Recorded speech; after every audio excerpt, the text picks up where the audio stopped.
Nah, jadi saya pun jangan dibawa ke fakta gitu. Itu yang harus menafsirkan itu nanti yang mulia. Saya hanya memberikan kaidah-kaidah hukum aja.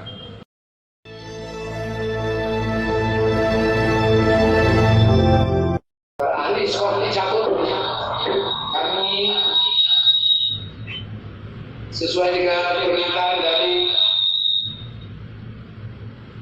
kuasa tergugat 1 dan tergugat 2, saudara ahli dihadirkan melalui telekonferensi untuk memberikan pendapat sehubungan dengan perkara yang diajukan oleh penggugat dan dihadapi oleh tergugat 1 dan tergugat 2. Demikian, saudara ahli. Iya, benar yang mulia. Sebelum kami mengambil sumpah atau janji saudara, terlebih dahulu kami menanyakan identitas diri saudara walaupun tidak seluruhnya, ya. Siap, yang mulia.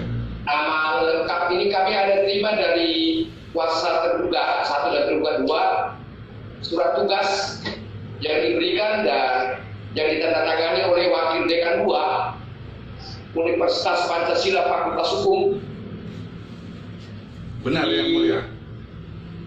Jakarta Selatan. Demikian, betul? Ya, benar, betul yang mulia. Kami akan tanyakan dulu nama saudara. Nama lengkap Profesor Dr. R.F. Sombing, Sarjana Hukum, Magister Hukum, betul? Betul yang mulia. Tempat lahir di Sumut pada tanggal 21 Juni yang mulia. 21 saudara September. ahli. Tahun 57, betul? Benar, betul yang mulia. Laki-laki, alamat Jalan Cilamaya nomor 12. Cilamaya nomor 12. 12 ya. Kota Jakarta Pusat. Iya, betul yang mulia. Agama saudara ahli Kristen Protestan yang mulia. Kristen Protestan, pekerjaan dosen. Dosen yang mulia. Demikian ya. Sebelum kami mengambil janji saudara, kami tanya dulu walaupun sekilas mengenai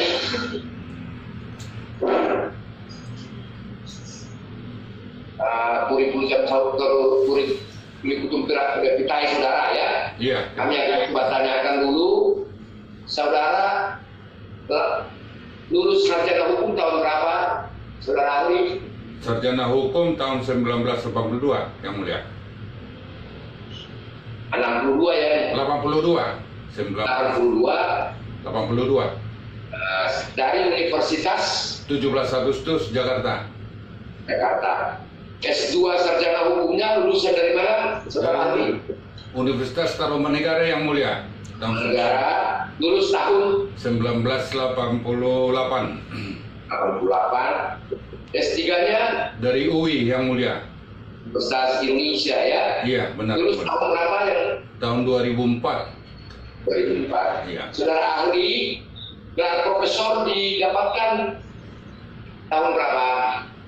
Bulan Agustus ini tahun 2022 yang mulia di Universitas Guru Besar Tetap di Universitas Pancasila. Pancasila ya. Iya, yang mulia. Sebagai guru besar di Universitas Pancasila ya. Iya. Saya mau menanyakan lagi sedikit lagi yang diajar oleh saudara mata kuliah yang paling menonjol, yang paling terus-menerus saudara ajar sejak jadi dosen. Yang saya ajarkan kepada mahasiswa dari dulu sampai sekarang itu utamanya itu atau keahliannya itu hukum agraria atau pendaftaran tanah. Hukum agraria dan pendaftaran tanah. Iya. Jadi apakah keberatan nanti saudara kuasa penggugat, silakan nanti ini kurikulum vitanya nanti sudah diambil ya. Demikian menurut kami akan lanjutkan untuk mengambil sumpah saudara sebagai ahli. Siap yang. Adakah Alkitab di situ Bapak? Ada yang mulia. Nah, silakan Ya. Diletakin ya, oke, sudah boleh ya. Oke, Ya. ikuti lapas janji yang kami akan pandu Bapak memberikan janji ya. Siap yang mulia. Saya berjanji Saya berjanji sebagai ahli sebagai ahli dalam perkara ini akan memberikan pendapat-pendapat soal-soal yang menurut pengetahuan saya dengan sebaik-baiknya. Semoga Tuhan menolong saya. Kita lanjutkan. Sudah boleh Pak? Sudah cukup? Amin. Kita mengenai hal apa yang akan pendapat apa yang akan diberikan oleh ahli saudara kuasa dari kedua satu. Ahli ini akan menerangkan terkait dengan kepemilikan tanah ada HBU. Oke. Saudara ahli. Ya.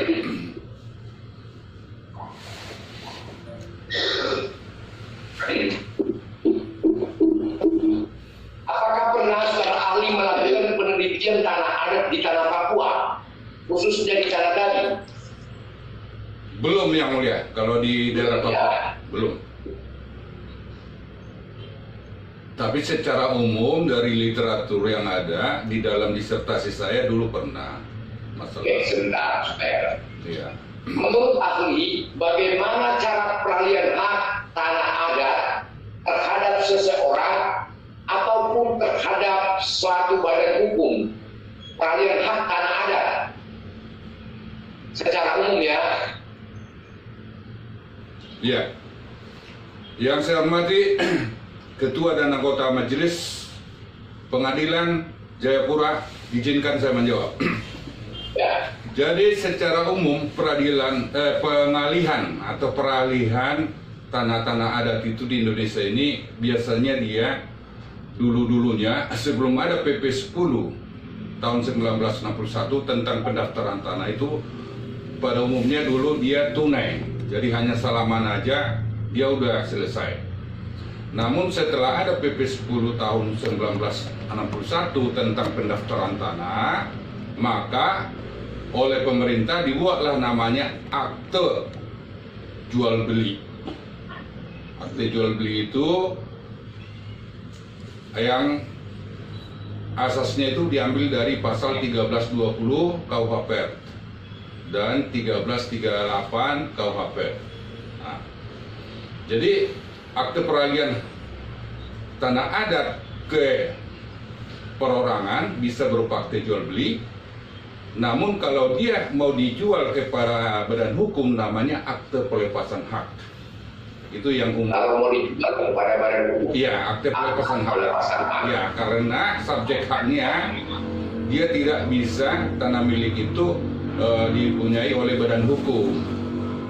Kecuali badan-badan hukum yang diakui di dalam PP 38 tahun 1963. Seperti badan hukum misalnya Bank BRI, keagamaan, badan-badan sosial lainnya itu bisa ya akte jual beli. Tapi kalau dia badan-badan hukum swasta atau badan-badan hukum pemerintah seperti pengadaan tanah, pembebasan tanah oleh instansi itu namanya akte pelepasan hak yang mulia, yang lazim sampai saat ini berlaku. Terima kasih ahli. Ya. Nah, sedikit lagi nanti kami akan serahkan juga kepada kuasa sedikit lagi. Ya. Peralihan hak, setelah adanya peralihan hak tanah adat kepada seseorang atau kepada seseorang atau kepada badan hukum, Ya. ternyata setelah ada peralihan hak itu baru ada dibuat menjadi hak guna usaha. Di sertifikat itu terbit hak guna usaha atas tanah yang dialihkan tadi, tanah adat yang dialihkan. Ya. Pertanyaannya, berapa lama tenggang waktunya sejak adanya hak guna usaha itu seseorang yang menerima hak guna usaha benar-benar melakukan usahanya di objek tanah hak guna usaha itu? Baik. Tenggang waktunya. Iya. Jadi tenggang waktunya itu sesuai dengan pasal 34 Undang-Undang Pokok Agraria nomor 5 tahun 1960 yang mulia, itu haknya itu bisa 25 tahun. 25 tahun sih. Bukan tenggang waktunya yang mulia. Iya. Saudara ahli, bukan tenggang waktunya maksud saya. Iya. Berapa selama tenggang waktunya harus benar-benar nyata ada usahanya. Ya, jadi kalau hak guna usaha itu sudah diberikan oleh BPN, sertifikat hak guna usaha itu, dia sepanjang dia menguasai fisik di atas tanda tersebut, dia masih eksis secara data fisik. Karena BPN itu menilai sertifikat itu ada dua yang mulia. Pertama data juridis, akte peralihan hak tadi. Nah yang kedua data fisik, menguasai nggak fisik dia. Nah kalau tidak menguasai fisik, itu nanti bisa ditinjau kembali oleh pihak BPN. Misalnya tanahnya diterlantarkan, nah itu. Atau misalnya tanahnya musnah, atau tanahnya misalnya kena... Oke, tenggang waktunya itu misalnya diterlantarkan, itu tenggang waktunya berapa diberikan kepada BPN untuk menilai itu, berapa tenggang waktunya kepada orang yang pemegang hak itu, misalnya kalau diterlantarkan, ini kalau diterlantarkan. Iya, tenggang waktunya itu sesuai dengan masa berlaku hak itu yang mulia. Oh begitu. Iya, kan di situ di sertifikat itu sebutkan, misalnya terbit SK-nya tahun sekian, tahun 2020, berarti masa berlakunya tambah 25 tahun, berarti jadi 2045 tahun masa berlakunya. Oke. Iya itu. Apakah boleh hak guna usaha itu menjadi tidak sah atau dibatalkan dengan alasan apa? Ya, jadi hak guna usaha itu menjadi tidak sah atau dapat dibatalkan ketika dia diterlantarkan tanah tersebut, tidak dikuasai secara fisik. Itu. Seperti baru ini kami di Jawa Barat, tanahnya Bapak Tommy Suwarto itu tanahnya diterlantarkan, akhirnya banyak masuk penggarap. Dengan masuk penggarap itu akhirnya dilaporkanlah kepada kepolisian penyerobotan gitu. Jadi dengan adanya itu masyarakat mengatakan bahwa dia tidak menguasai, karena itu bertentangan dengan pasal 15 UPH. Seseorang yang mempunyai hak atas tanah itu wajib memelihara dan memberikan kesuburan dia terhadap tanah tersebut. Itu norma hukumnya yang mulia. Tahu itu kaidah hukumnya. Kalau seseorang itu tidak memelihara dan tidak menguasai secara fisik, gitu. Itu kaidah hukumnya. Kalau ditelantarkan ya tidak dikuasai, baru boleh dicabut ya. Iya, benar yang mulia. Itulah yang sering masuk orang penggarap atau penghuni liar, Undang-Undang 56 Perpihanan tahun 60. Ah, itu persoalan tanah-tanah hak usaha yang selama ini. Kalau tidak dicabut hak itu, oleh yang memberi hak guna usaha. Ya. Pejabat yang memberi hak guna usaha tidak mencabut, apakah tetap mempunyai kekuatan mengikat pemberian hak guna usaha itu seterusnya, walaupun kenyataannya misalnya tidak seperti saudara ahli tadi katakan ditelantarkan. Ya.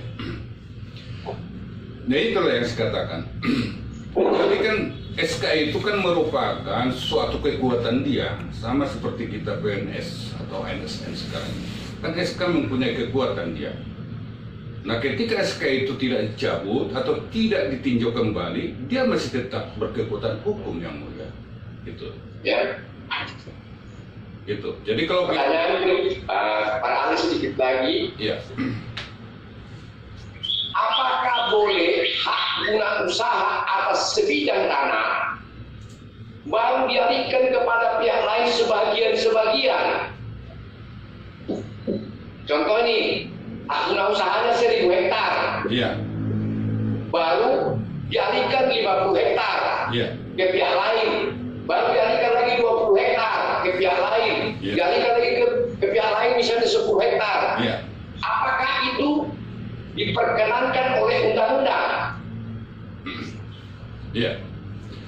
Jadi sepanjang sepengetahuan kami yang mulia, sepanjang hak guna usaha itu masih berlaku, terus dialihkan sesuai dengan pasal 34 dari UPH itu bisa yang mulia.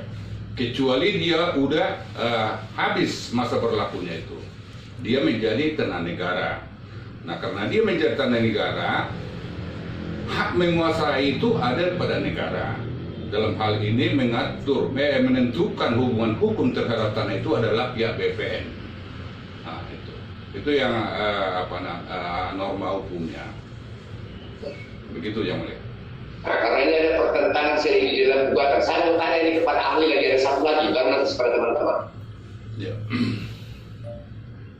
Waktu peralihan hak, ini yang saya tadi lupa, waktu peralihan hak, pelepasan hak tanah adat kepada seseorang itu ada janji-janji. Ada janji-janji. Ini ada janji-janji. Contoh, nanti di tanah hak guna usaha ini, di tanah ini yang saya selepas ini harus ditanam misalnya cengkeh.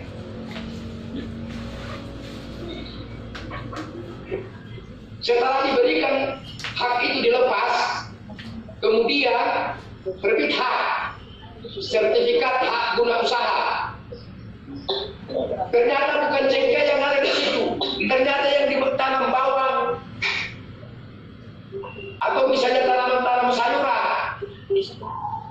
Apakah keadaan yang demikian yang berhubungan dengan peralihan hak atas tanah adat bisa menjadi dasar menyatakan pelepasan hak itu tidak mempunyai kekuatan mengikat? Ya, saya mulia. Jadi kaitannya peruntukan dan penggunaan tanah itu di dalam pasal 2 ayat 2 Undang-Undang Pokok Agraria dikatakan peruntukan dan penggunaan tanah itu ditentukan oleh pihak Pemda. Pemda yang mengatur itu. Karena pihak BPN juga di dalam SK pemberian hak guna usaha itu di situ tidak ada dicantumkan. Nah, jadi khusus perubahan peruntukan penggunaan tanah itu adalah kewenangan Pemda yang mulia. Nah, itu namanya RUTR atau RT/RW. Itu yang menseleksi apa saja. Misalnya seperti Jakarta ini ada namanya, misalnya kalau kita ada peta nanti kuning itu untuk perumahan, misalnya pink dia untuk komersial, CBD Central Business District. Nah kalau coklat dia itu misalnya untuk sekolahan, nah, begitu. Terima kasih ahli. Mungkin teman-teman saya silakan. Baik ahli. Ya. Tadi saudara menyampaikan bahwa penguasaan data fisik atau menguasai data fisik. Apa dimaksud menguasai data fisik? Ya. Jadi yang dimaksud itu menguasai data fisik yang mulia adalah seseorang yang menguasai fisik tersebut berdasarkan pertama kalau misalnya dia luas tanahnya biasanya ada tanamannya. Apakah tanaman keras, apakah tanaman lunak. Nah, kalau di dalam perumahan biasanya ada bangunan, ada rumahnya, ada pagarnya. Nah, itu. Jadi data fisik itu yang dimasukkan di situ hak-hak atas.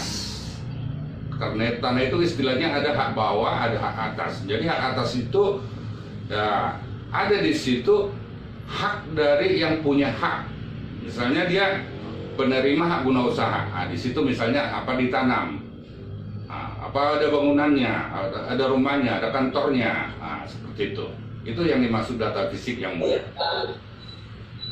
Lalu mengenai kepemilikan tanah hak guna usaha ini, apakah diperbolehkan sampai 143 hektar? Iya. Jadi kalau kepemilikan itu masalah hak guna usaha, karena dia kan hak guna usaha yang mulia, berbeda dengan Undang-Undang 56 Perp 60. Kalau Undang-Undang 56 Perp 60 untuk pertanian memang dibatasi, untuk tanah sawah itu 20 hektar. Tetapi kalau dia untuk tanah hak guna usaha itu ya ribuan hektar, puluhan ribu hektar juga bisa, namanya hak guna usaha yang mulia.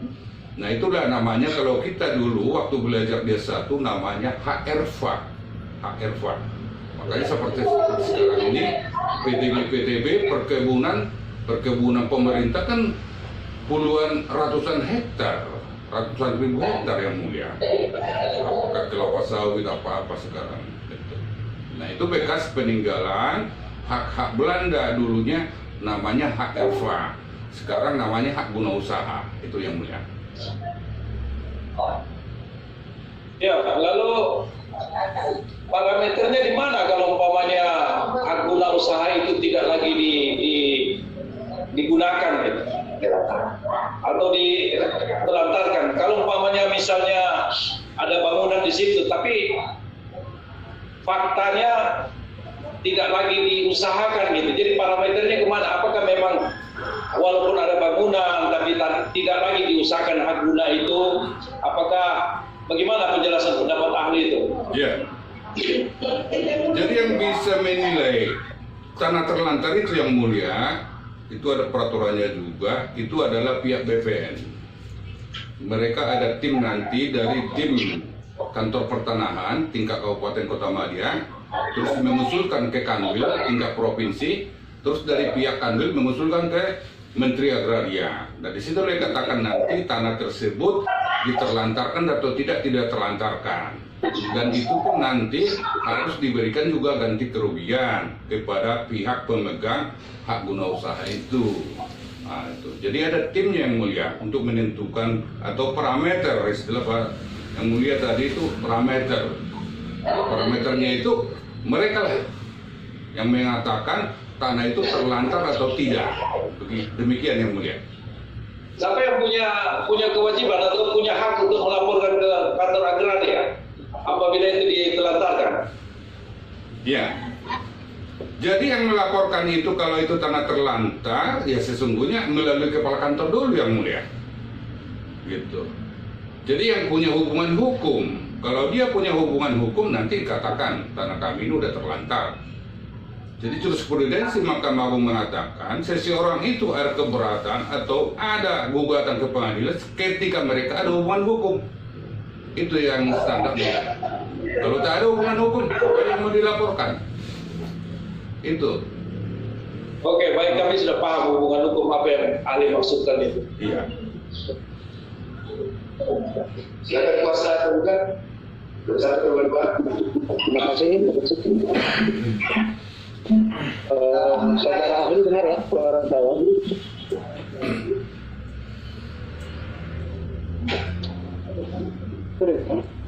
Ahli dapat menerangkan Bukti kepemilikan yang sah dalam kepemilikan tanah dalam sistem hukum agraria di Indonesia. Ya. Jadi bukti kepemilikan yang sah yang ada di Indonesia ini adalah pertama itu setelah UPA, setelah Undang-Undang Pokok Agraria Nomor 5 tahun 1960 lahir. Di situ dalam pasal 16 dikatakan ada beberapa macam hak atas tanah. Yang pertama itu hak milik, hak guna usaha, kemudian hak guna bangunan, dan hak pakai.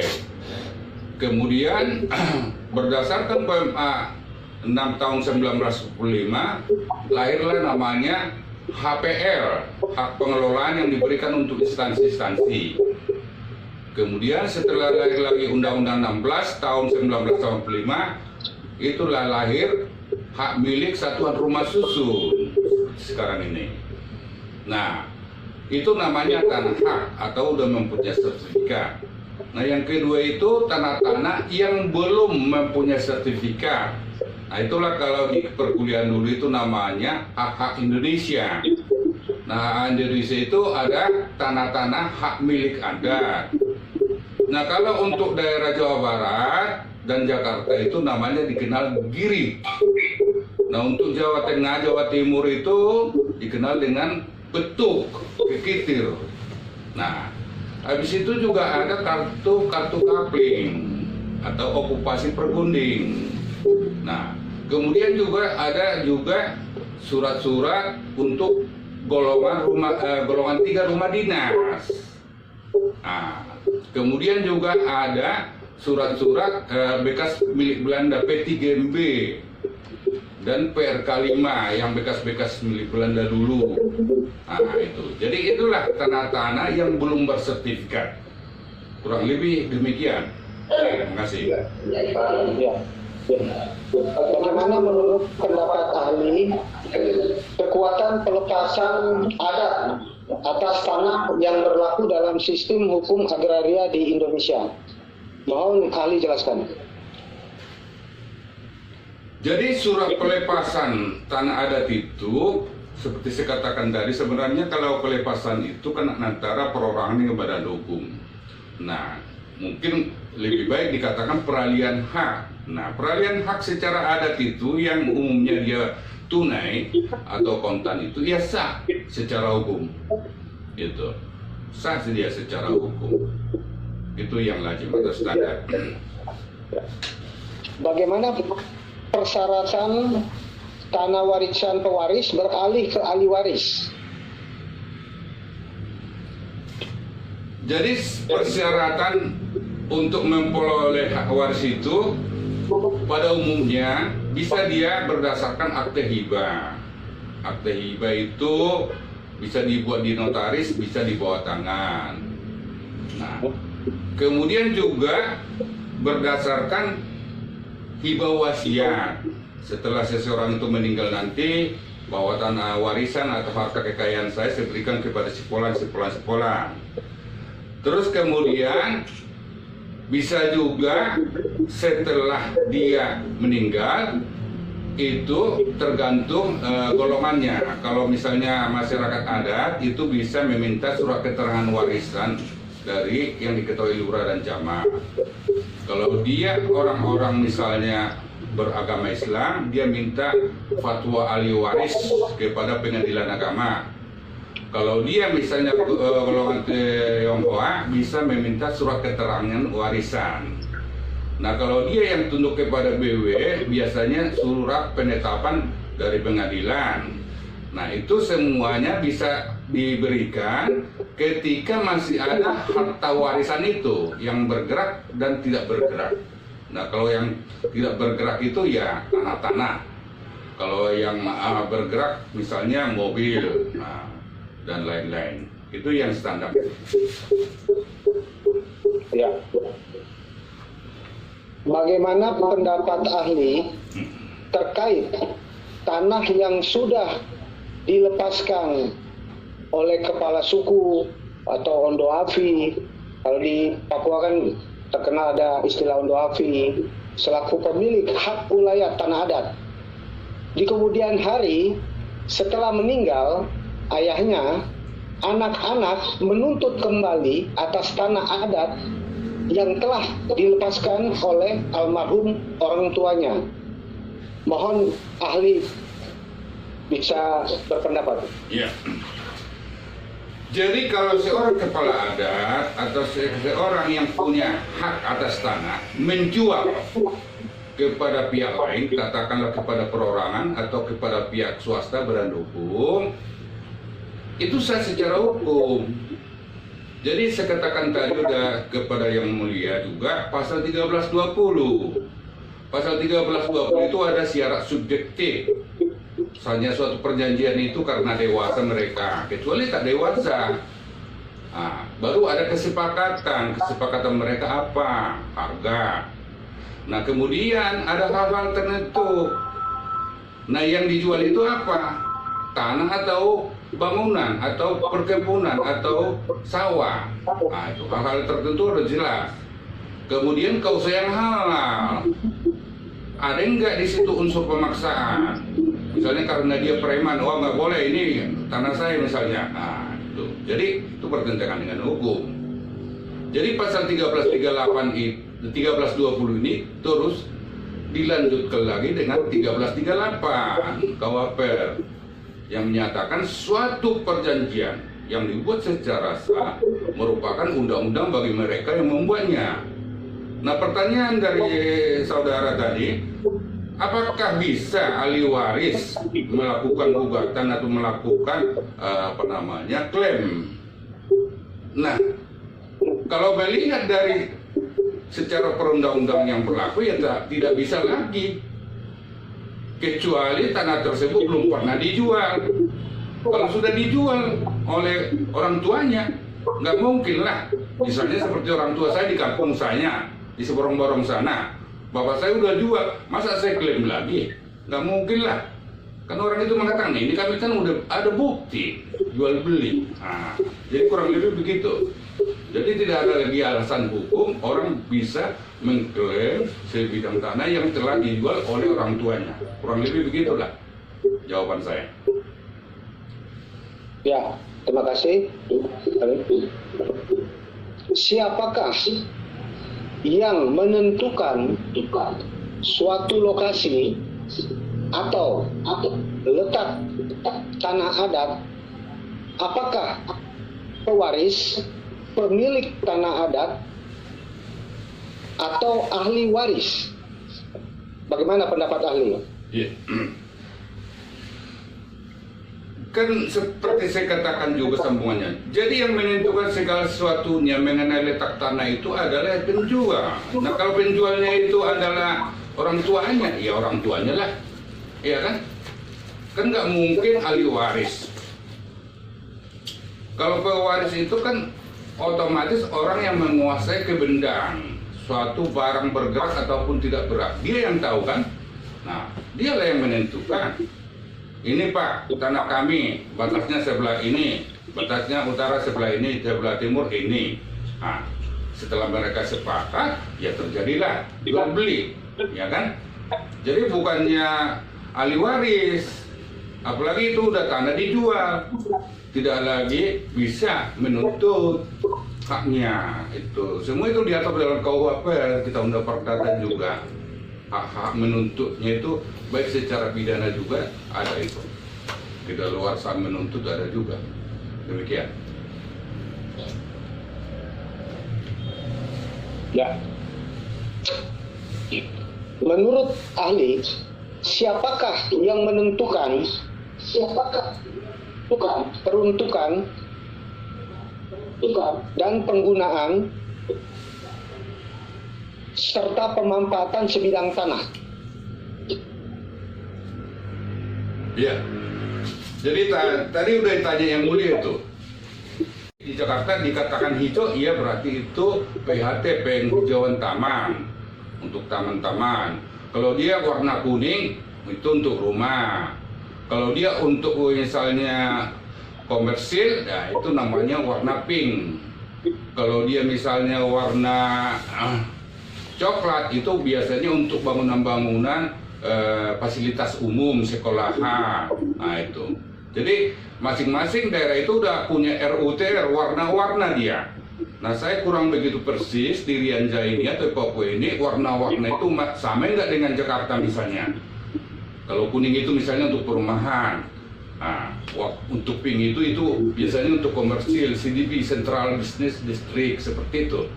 Jadi yang mengatur itu negara lah istilahnya. Kalau di dalam hak menguasai negara itu kan negara. Nah negara itu dalam arti Pemda yang ditunjuk oleh negara sebagai yang mengatur peruntukan dan penggunaan tersebut. Demikian. Ya, kita lanjutkan ahli. Ahli bisa jelaskan syarat-syarat suatu bidang tanah dapat disertifikatkan menjadi sertifikat HGU. Ya.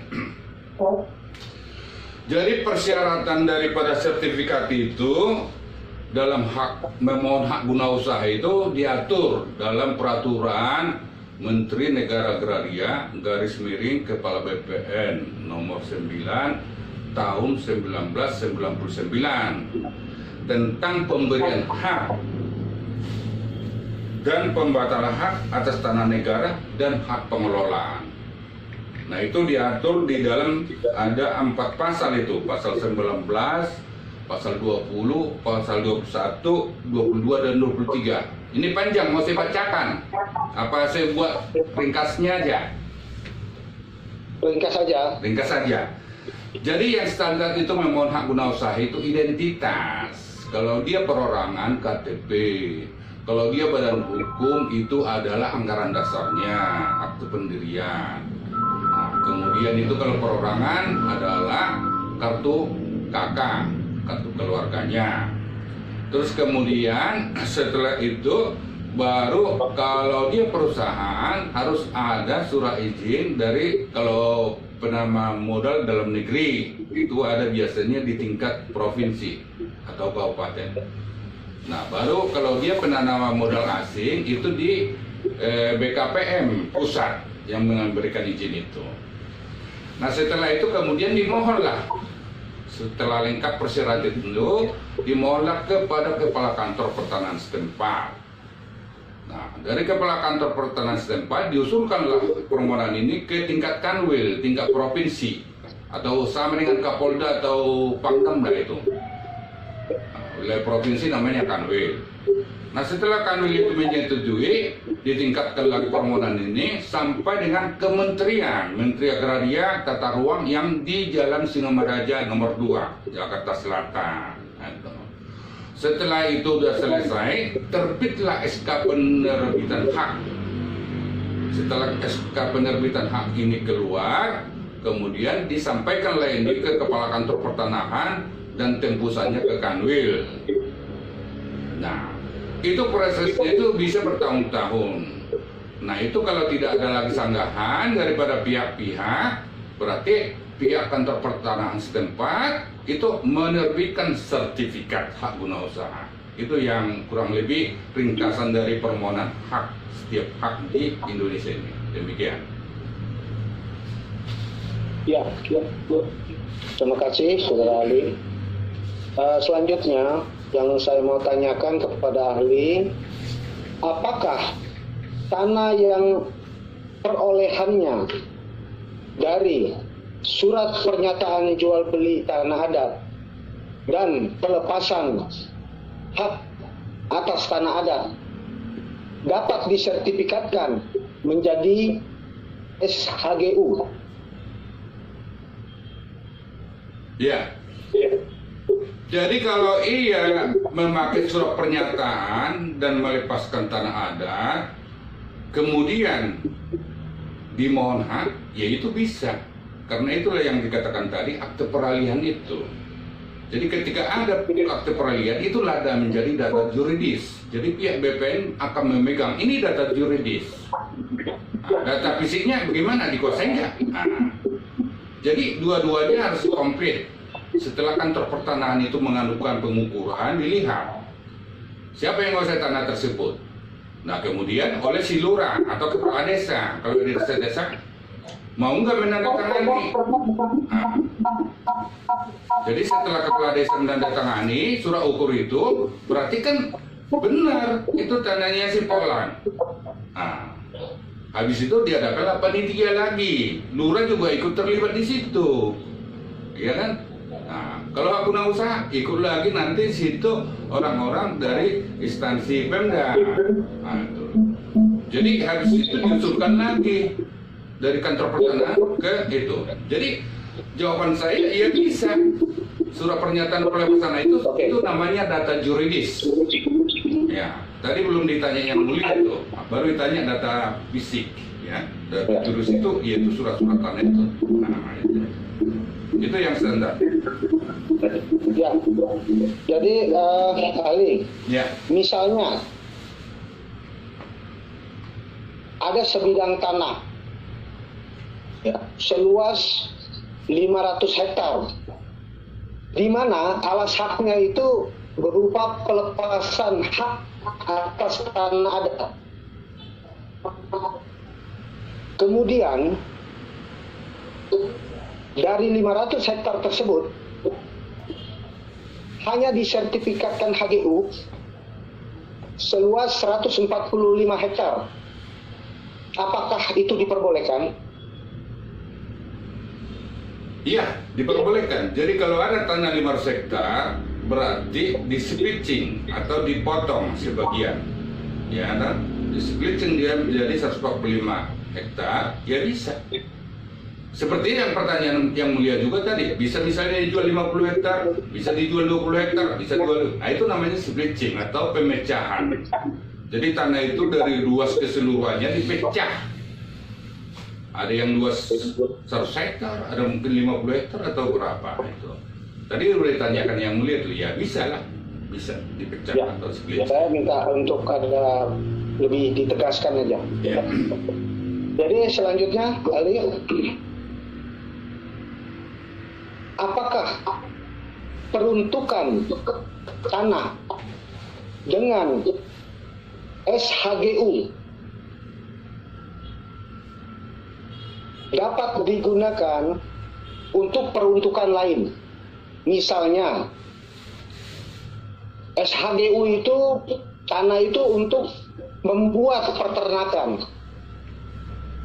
Namun karena suatu dan hal merugi, karena kondisi diubah menjadi tempat rekreasi. Menurut ahli, bagaimana? Ya. Jadi semua aturan Undang-Undang Perencanaan Kota di Indonesia ini itu perubahan peruntukan penggunaan tanah itu adalah kewenangan Pemda. Ya, itu. Jadi kalau Pemda mengatakan ini bisa dirubah, ya nggak ada masalah. Biasanya pada umumnya seperti Jakarta ini real estate. Nah, real estate itu banyak berubah peruntukan penggunaan tanah karena dulu yang dibebaskannya itu misalnya luas real estate itu 100 hektar. Tentunya di situ ada PHU, penghijauan umum. Nah ini kan harus dirubah dia menjadi perumahan, jadi kuning. Nah, jadi itu semua kewenangan Pemda untuk perubahan peruntukan penggunaan tanah di Indonesia ini. Itu yang standar atau yang umum. Ya.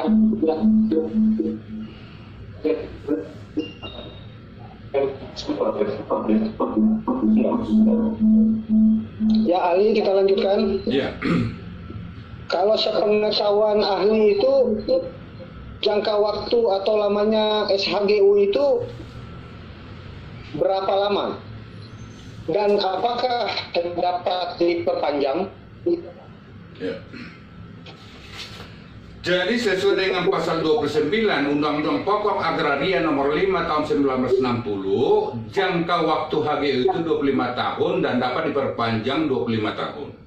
Itu sesuai dengan normatifnya, sesuai kaidah hukumnya. Itu pasal 29 Undang-Undang Pokok Agraria nomor 5 tahun 1960. Demikian. Ya. Selanjutnya, Ali, apabila nih HGU-nya nih habis, lalu si pemilik HGU ini tidak perpanjang juga, bagaimana status tanah tersebut? Jadi sebidang tanah yang berasal dari sertifikat hak usaha, di situ dikatakan ketika masa berlakunya habis, dia menjadi tanah negara. Nah, kenapa dia dikatakan menjadi tanah negara?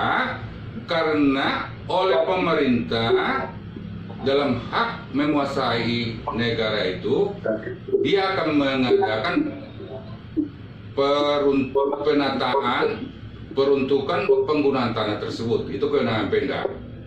Nah, pihak BPN itu dia hanya mengikuti. Kalau pihak Pemda mengatakan ini bisa disertifikatkan lagi, ya bisa. Nah, yang ketiga itu dia harus menguasai tanah tersebut, tidak digarap orang lain. Nah, kalau ada yang menggarap orang lain, itu pihak BPN tidak mungkin memperpanjang sertifikat tersebut. Nah, itu yang lazim. Jadi data juris dan data cik. Nah, keempat, dia di situ masih punya hubungan hukum meskipun dia bekas pemegang hak. Jadi hak keperdataan dia masih melekat. Gitu. Hak keperdataan dia masih melekat. Itu ciri-cirinya di situ. Hak guna usaha itu. Demikian. Ya.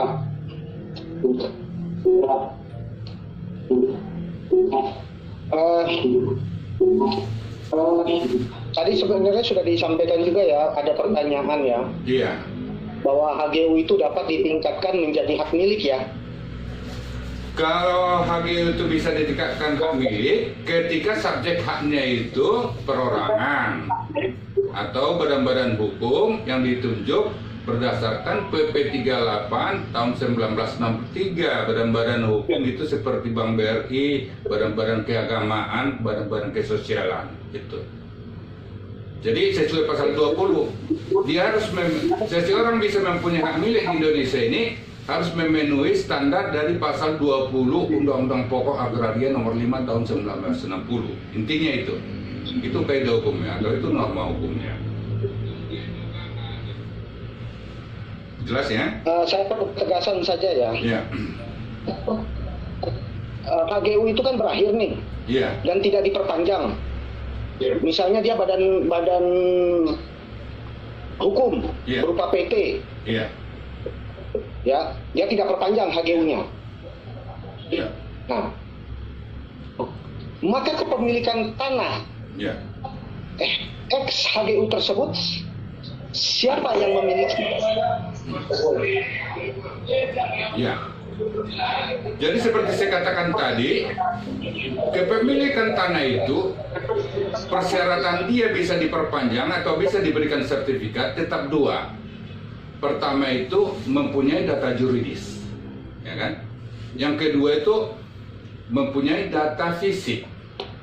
Nah, meskipun sertifikatnya sudah berakhir, itu kan bekas pemegang hak namanya. Berarti kan saya katakan tadi, hak keperdataan dia masih ada.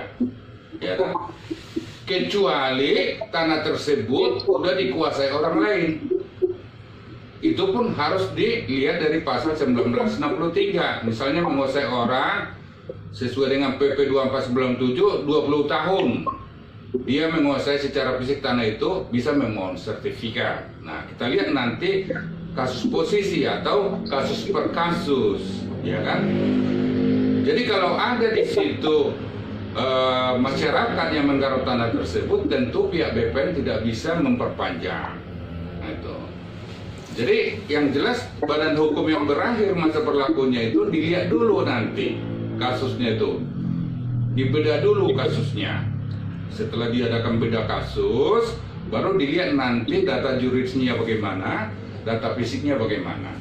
Nah, ya. Situlah pihak nanti Menteri Agraria bisa mempertimbangkannya. Itu yang lazim atau sesuai dengan ketentuan yang berlaku. Jadi apakah boleh seperti ini supaya singkat ya? Iya. HGU berdasarkan badan hukum diperoleh dari pemegang haknya itu pelepasan. Iya. Jadi kalau HGU-nya itu berakhir Iya. dan tidak diperpanjang, Iya. itu kembali kepada ex pemegang pelepasan tanah adat. Tidak. Tidak. Tidak. Dia dikatakan di situ menjadi tanah yang dikuasai oleh negara. Saya ulangi, dia jatuh menjadi tanah negara atau tanah yang dikuasai langsung oleh negara. Itu. Jadi bukannya kembali kepada penjual, bukan. Ya, Jadi oke. tanah yang dikuasai langsung oleh negara. Jadi tidak kembali kepada adat ya. Iya. Oke, selanjutnya, Saudara Ali. Pengalaman Saudara ahli dalam diminta berpendapat dalam permasalahan tanah. Tentunya juga mengetahui ya, apabila seseorang mengajukan gugatan nih atas sebuah objek tanah, misalnya telah dijual dari tahun 1889 atau 33 tahun, apakah masih relevan orang menggugatnya di pengadilan? Iya. Jadi tadi juga udah hampir ditanya itu oleh Bapak yang mulia majelis, ya kan? Jadi memang kalau tanah itu secara perdata dia tidak melakukan gugatan 30 tahun, itu berarti hak menggugat dia sudah gugur. Apa saya bacakan pasal 1967? Kalau bisa supaya saya bacakan. Silakan, Pak. Ya, Oh, saya bacakan. Bisa? Cukup. Nggak usah dibacakan? Cukup. Iya. Cukup. Nggak usah ya? Oke. Ya. Baik, ahli. Iya. Yang saya penjelasan dari ahli Iya. menyangkut tadi ahli telah menyampaikan tentang syarat-syaratnya saat perjanjian. Saya tertarik bahwa apakah di dalam perjanjian tersebut menyangkut satu pelepasan dibuatkan perjanjian bahwa nanti ada usaha seperti peternakan sapi, sehingga yang bersangkutan ini tidak menerima pembayaran secara tunai. Proses peternakan sapi ini berjalan dan hasil berbagai hasil. Apa pada saat tidak dilaksanakannya kewajiban sebagai penerima riba, apakah sah menurut syarat-syarat satu perjanjian? Ya. Tadi kan udah ditanyakan juga yang mulia terbuka pasal 1320 itu kan dia mengandung dua unsur, syarat subjektif dan syarat objektif, ya kan? Jadi ketika dua orang berjanji harus memenuhi kriteria syarat subjektif, dewasa, sepakat, kemudian objektif hal-hal tertentu dan kausa yang halal. Itulah yang menjadi hukumnya atau undang-undangnya pasal 1338 KUHP gitu. Nah, jadi saya pun jangan dibawa ke fakta gitu. Itu yang harus menafsirkan itu nanti yang mulia. Saya hanya memberikan kaidah-kaidah hukum aja. Ya. Ya, kalau begitu ahli menjelaskan saja tentang bagaimana syarat-syarat satu perjanjian itu dari sisi apabila yang satu tidak memenuhi janjinya atau prestasinya.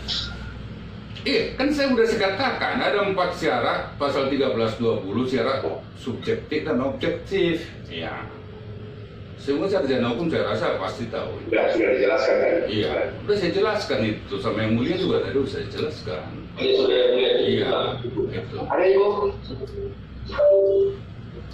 Seperti kita katakan barang lagi kalau bila masih ada?